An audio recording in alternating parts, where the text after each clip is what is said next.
a normal Israelite would do, with the exception of anything that has to do with the Levitical priesthood, things like that. Okay.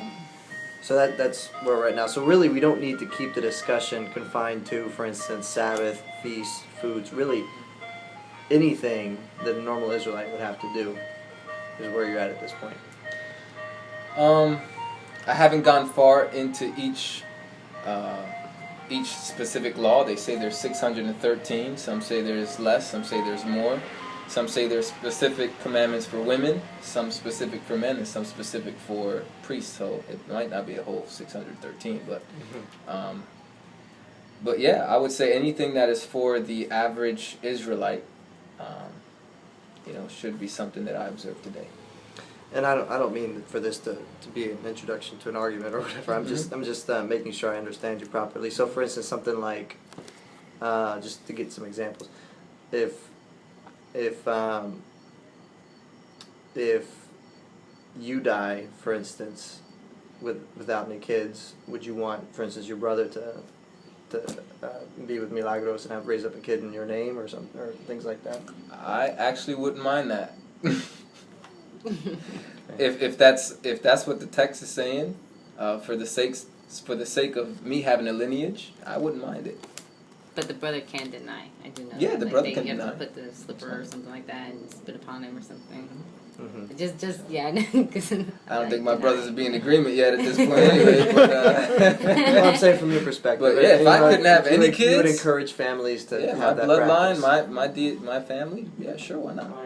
So you would, with the exception of the exceptions that we mentioned earlier, you're saying that you pretty much would believe that we should keep all of the Torah? Is that? See, that's the thing. I'm not completely sold on all Torah, because if you say all Torah, that includes sacrifices and everything like that. Yeah, that's why I was saying. Yeah, with the exception of the exceptions. Yeah, I would say in the exception of some changes according to the priesthood and temple, anything that has to do with temple duties or things that you couldn't enter the temple if you didn't do a certain thing. Like, I think anything that has to do with the temple or tabernacle and the priesthood has changed. Mm-hmm. Okay, let me try to make my points, at least at first, generally. And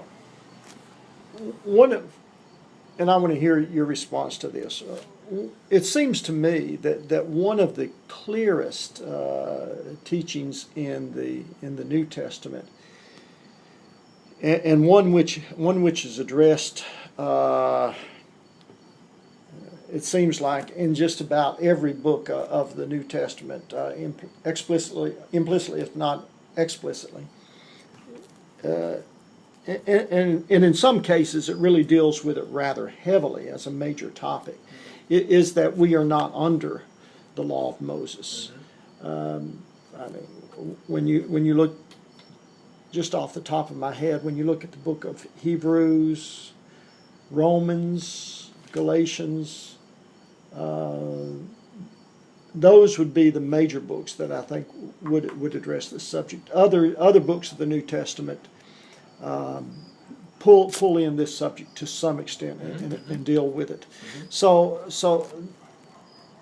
does it not bother you that the subject that the New Testament seems to address this subject so directly, so clearly, that we're not under the law of Moses, and yet it seems like, except for the exceptions, that's precisely what you're saying. So,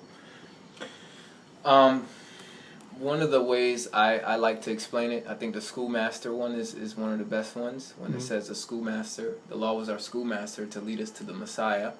A schoolmaster was a slave of a man who basically his job was to teach the children at home and instruct them on, the word and behavior. And these kids were not allowed to even leave a home without the schoolmaster, being with them. They couldn't leave the house, and so they had to be really close to this schoolmaster, this teacher, or babysitter, nanny, if you want to say. But nonetheless, once those children are grown, they're no longer under the headship or the guardian of a nanny, a schoolmaster. Okay.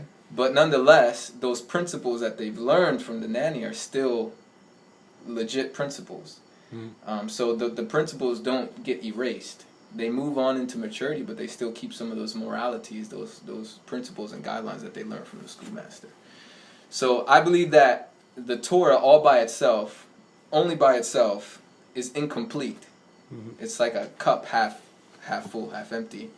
And the Messiah came and fulfilled it.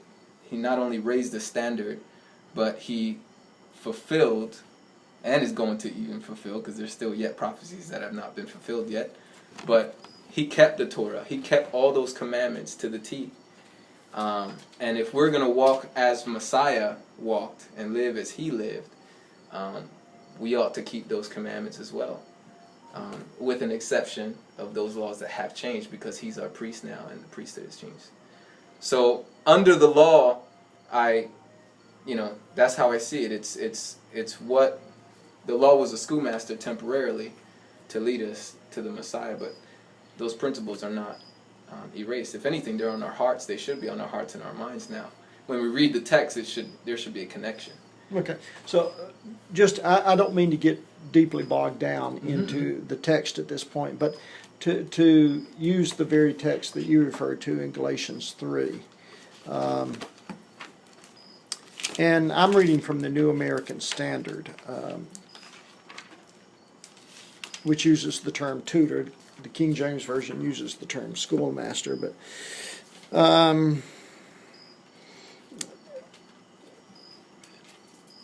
look at the extension of his argument, though, in verse 25. And I'd like to hear. Chapter 3, 25? Yes, Galatians chapter 3, verse 25. And I'd like to hear your response to this. Well, let's start reading in verse 24. Therefore, the law has become our tutor to lead us to Christ, that we may be justified by faith. But now that faith has come, we are no longer under a tutor. And the tutor is identified as the law in verse 24. Yes. So it would seem that given those premises, the conclusion then is going to be that we're no longer under the law. What would be your response to that? Well, like I was saying earlier, it's like the schoolmaster, the guardian, the nanny at home. Once the children are grown up, they're no longer being babysat by the nanny. They're going off into maturity, but yet those principles are still valid. I told Brigham, like him being a teacher, kids go under his teaching for a year, and they move on to the next grade. Sometimes they meet him in the next grade. But when those kids move on to high school, the mathematics, the science is pretty much still the same. 1 plus 1 is 1, and 2 plus 2 is 4.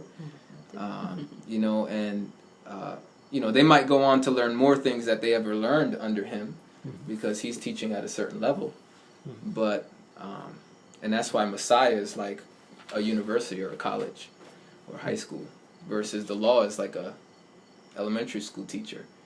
But Messiah is university level. So I don't know if that helps explain. Okay. Well, I won't take the time now to try to analyze that and respond to it. I wanted to hear what you had to say. Yeah, we could. Well, I tell you what. By way of exemplifying that point, that major point, that it seems to be a very clear doctrine in the New Testament to me, that we're no longer under the law of Moses. Let me cite another scripture that you alluded to a while ago. Jeremiah 31, beginning with verse 31, I